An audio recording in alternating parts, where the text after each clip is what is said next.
Hey, Nichole Huntsman here. So we're going to talk about the Animus. The first house in astrology is related to Mars. It's the Aries house. And first of all, I got to give a disclaimer. I'm not a Jungian analyst, just a hobbyist. I like to read books. I enjoy Carl Jung. And if you want to learn more about the Animus, there are plenty of wonderful books he's written. In particular, the Archetypes of the Collective Unconscious is a fantastic one. He goes into the animus and anima, mother complex, all that good stuff. So point being, what we're going to talk about today is going to apply to both men and to women. We all have a first house. For men, the first house is going to be externalized. Okay, it's going to be something, he's going to have an animus as well, but it's the natural state of affairs externally for a man. For a woman, the animus is held inside of herself. And to sort of define the animus, it is the masculine energy, it's the instinctive male will to action. Okay, so it is the young male. We have the older male up in the 10th house, that's Capricorn. We'll talk about that in a different video. So I have to actually look at my notes here because I want to make sure I don't miss stuff for you guys. So for a woman, the animus gives her attitude towards reason, drive, like getting things done with her life. A woman who has a really strong animus is going to be someone who's self-sufficient. Maybe one that has an unhealthy animus is going to be one who is kind of a bitch, you know, just feels like she has to fight the world kind of a thing. But a healthy animus is good. It's not a bad thing. The animus, by the way, is in and of itself not a bad thing. You have to have one. It's when we project the animus, when we go looking for our animus in our relationship with other people. You know, we get a boyfriend who treats us horribly or something. It's going to, and we keep doing these same patterns over and over again with different boyfriends. You know, that tells you are working, you're projecting your animus in your relationships. And so the trick is to figure out, where does this come from? What's the underlying root behind this pattern I'm seeing in my relationships, and how can I heal it so I can move on and grow in my consciousness and my awareness of who I am as a human being in the world, right? And find happiness. Okay, so we're going to actually use my birth chart, and I'm going to have to figure out some way to put it up for you guys. If you want to look up my birth chart, if you want to look at it while you're doing this, my birth info is September 27th, 1977, born at 3:53 a.m. in the lovely city of Portland, Oregon. Okay, so you can pull my chart up if you want to pause this and pull it up really quick on astro.com, and you can kind of follow along. Okay, the issue with the animus, the reason this is so important for us to uncover is because as a woman, if you're operating in your life unconsciously, you're not going to be happy. And the thing is, when you have parts of yourself that you haven't integrated, circumstances will show up in your life.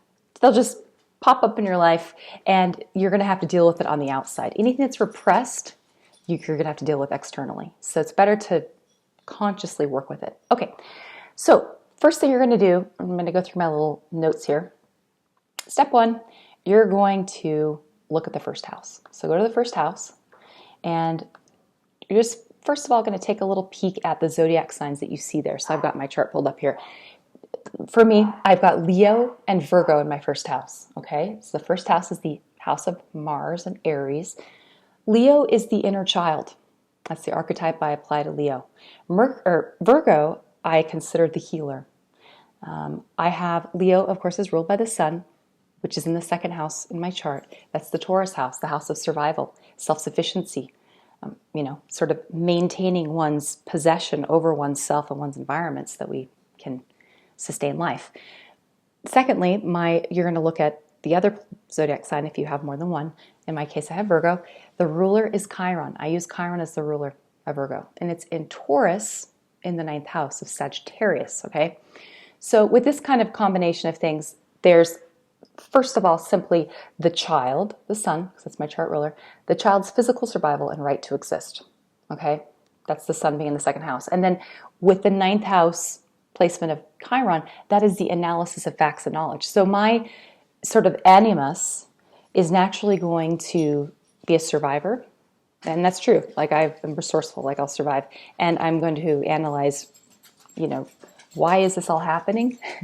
What's this philosophy behind life and behind my existence and behind your existence? And I mean, I'm an astrologer after all. Okay, so next you're going to do this next step. Step 3, you're going to look at the aspects. This is where it gets more complicated, and it's helpful, if you write these things down. If you're new with reading charts, because it just makes it a little bit easier to do it in an organized, kind of simplified way. And in my notes, I just made this note. So look at the aspects of the rulers. First, we've got my sun, chart ruler. Okay, the sun is opposite an 8th house Aries moon. All right, and that's in a mutual reception with its ruler, Cancer Mars, in the 11th house. So here we have the child, sun, and the moon opposite one another. That's a Libran aspect. Oppositions are a Libran aspect. What's fascinating is the primordial relationship that you experience, that we all experience as human beings, is with the mother. It's the child and the mother. So sun and moon is not father and mother. I always thought it was until I started diving deeper into things. I'm like, no, this is the child. It's the individual, it's the child. It's the child and the mother. And that is the root of so many things in life, is that primordial relationship with the mother. The father comes along and he's like he's this interloper, he's this outsider, right? There's a triangle. It's the mother and the child, and then the father, who's the outsider. That's why the father, Capricorn, represents the outer world. He's the one that's the introducer. He introduces us to the outer world. The mother is the one we're with from the time we step into physical existence, when we're completely unconscious and pre-language. And so she's the inner world. So the moon is the inner world, and the Saturn, actually, in my mind, is the father, is the outer world. It's the rules of society. Okay. So anyway, so this is kind of complicated. This particular formation in my chart, it's probably one of the most complicated ones. So just bear with me for a sec. Okay. What you're going to do next is, let me make sure I'm getting, okay. Oh, I'm going to tell you guys a very quick story, concrete story, to make this kind of make sense with the aspects in my chart, with the child and the mother in the 2nd and 8th house, the child in the 2nd house of self-sufficiency and survival, and the mother sort of over there in the 8th house of Scorpio. It's the Prometheus. That's the eagle that's eating Prometheus's liver. It's pain, okay? Moon, the mother is in the house of sort of emotional pain. And it's a moon in Aries, and so it's a moon that feels sort of like a warrior. There's a fighting spirit to it, but and something very physical to this. But it's a painful moon placement, and with it in an aspect to its ruler, Mars in Cancer, in the 11th house of sort of disassociation. There's a theme here of the child maybe feeling like it's hurting the mother, or the mother's hurting the child. Okay. Or these themes of protection and survival, death and rebirth. Are we going to survive? Okay, so here's my birth story. So when I was born, my mom had partial previa, and she didn't realize she had partial previa. And the reason she had it was because, she had some pregnancies that she had ended. And she told me when I was a teenager even, that she had gone to terminate the pregnancy and decided not to, which I'm like, thanks, awesome, good. But she had scar tissue. And so when she was pregnant with me, the placenta attached over the cervix. And so when she was dilating, the placenta separated from its attachment, and she was hemorrhaging during labor. And long story short, when they finally delivered me, luckily she has babies, pretty quickly. I was clinically pronounced dead. They had to rush me off and put me in, got me breathing, put me in an incubator. And I was in an incubator for the first two days of my life. I didn't get held until they were sure. They did my APGARs and stuff, but I didn't get to stay with my mother until a few days later. So my experience, unconscious experience, right? Not only of maybe when she was wondering about, do I want to keep this baby or not? And then my actual birth itself, which was like a traumatic experience. And then I'm not even being held by anyone, is that being with another is dangerous. That's an unconscious memory, that the mother is not safe. It is a place of rejection. It is a place of, in the physical body, pain in the body even, that it's safer to be disassociated out by myself in an incubator, that's safer. that's my Mars in Cancer, the body in Cancer in the 11th house. 11th house rules like robots. Like I'm safer in the robot than I am. Okay, now that's this sort of storyline that you can pull. Now, what does this have to do with the Animus, right? Like, what does that have to do with, me and my love life? Okay, now another little bit of interesting info is, well, okay, I'll back up. Let me talk about this kind of complex that can be set up. That this is Jungian, and again, I'm not an analyst. It's just kind of my take on it. There's this complex that he calls, refers to as not the mother, or anything but the mother, something like that. And it's this idea that the child, when the child reaches maturity, will reject the feminine in place of, like, i.e., emotional vulnerability or reactivity, in place of logic, because that feels safer. That the mother element is dangerous. That needing someone is dangerous. And that ultimately you're just going to be rejected eventually in that space, okay? So then, let's see on my notes here. So then you can look at the aspects. And we've got Sun square Jupiter, okay? So my Sun, that's the child, square Jupiter. Jupiter has to do with wisdom. It's divinity too. And it's my 9th house. So it brings us into the ninth house of trying to seek understanding. So this type of person who has this type of a mother complex will develop the intellect in order to create a space of safety, to protect themselves. It's like a little artificial womb to protect themselves from the unconscious sort of danger of annihilation that they sense, right? Now, also, if you want to move on, so let's move on to phase 2. So that's phase 1, just sort of the first house, okay? So we saw the Sun, we saw Chiron, the rulers of Leo and of Virgo, and their placements and their aspects. And you can go much more in depth with this. I'm sort of trying to keep this simple as much as possible. Okay, so phase 2, we're going to look at Mars. So Mars, located first by sign, and of course, by house. So you've got mine, my Mars is in Cancer. My inner animus, my inner masculine is actually the mother. It's the protector. But it's not the protected. I'm the protector. It's not, you know what I mean? Having someone like protect me feels weird. I went to an amusement park with my friend, a guy friend of mine, and he kept it was during Halloween, so there were these boogeymen, people jumping out, and he kept trying to protect me, or he's holding my hand, pulling me through the crowd, and I'm just like, whoa, guy, stop! You're really being weird.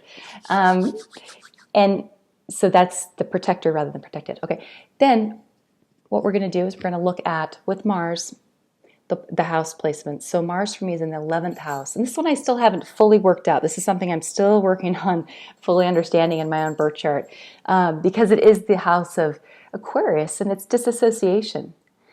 And it is definitely the logical mental realm. So I am definitely attracted to men who are smart.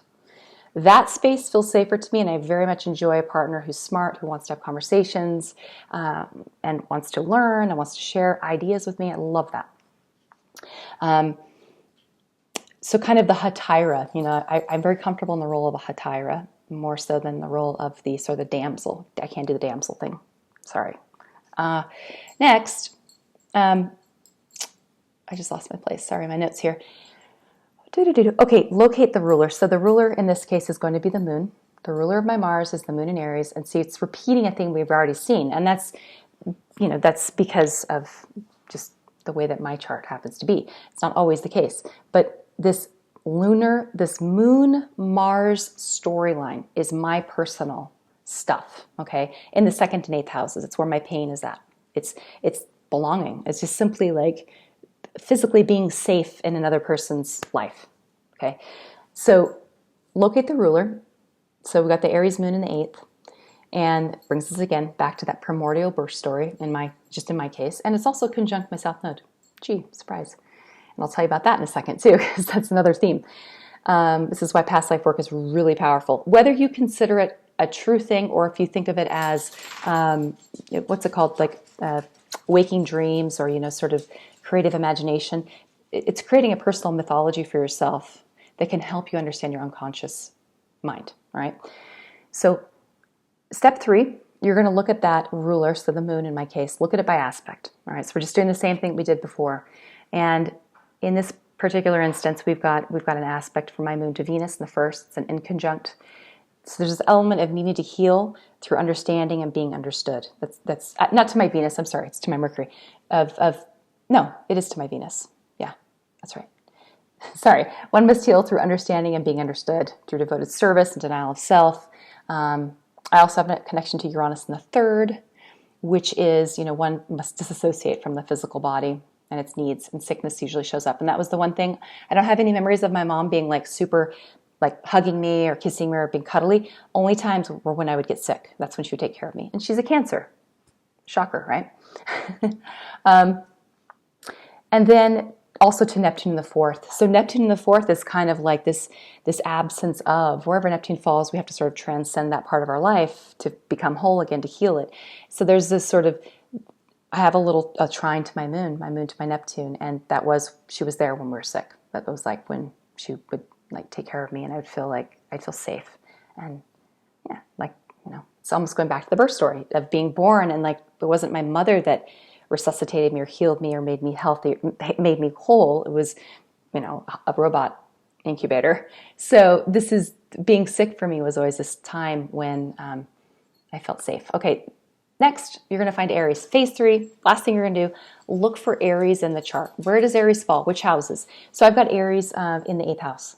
And this is the house of the eagle from the Promethean story. The eagle that's, eating Prometheus' liver. He's providing pain. He's providing an impetus to want to maybe get unchained and off of the rock, right? So it is an impetus for change. But with it comes, what it means is it's issues of betrayal, abandonment, rejection, all of that stuff. For me, it says, if I'm helpless, you will not protect me. And then I have to protect myself and be my own mother. So, okay, then we're going to jump forward. And I'm sorry, I know I'm reading off of my notes. I just kind of hurried into this tonight.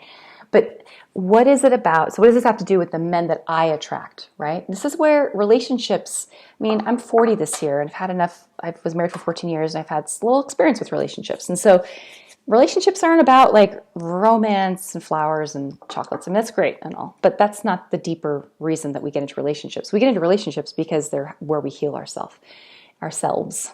And I attract men. The men that I have been the most attracted to have been Aries.